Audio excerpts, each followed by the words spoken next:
Hello everyone, welcome to another video. In this video, I'm going to show you how to embed Instagram Reels in WordPress website. So let's get started. However, if you don't have a free account, make sure to check the link in the video description below to get started with a free account. Alright, to get started, you're going to need access to your WordPress dashboard. Make sure that you are logged into your WordPress dashboard, and then make sure to choose a reel from Instagram. So here I have a reel selected and I'm going to embed this reel to my WordPress website. So after you open a reel, make sure to click on the three dot on the upper right corner. After clicking on this three dot, you're going to have to click embed.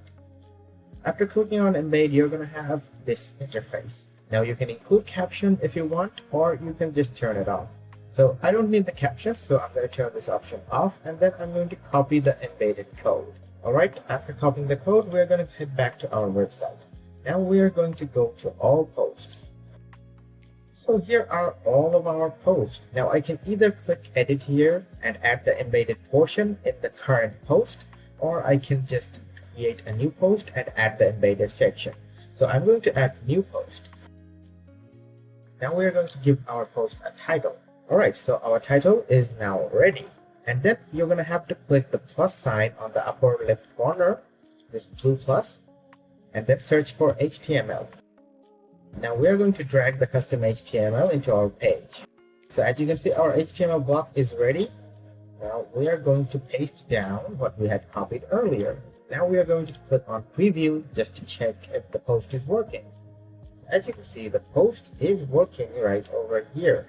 And now what we're going to do is click on publish. And the post has been published. Now we're going to go and view the post. Now here is the post, and as you can see, the Instagram reel has been embedded to my post. So guys, that is how you can embed an Instagram reel in your WordPress website. If you found this video helpful, please leave a thumbs up and subscribe to our channel for more helpful videos like these.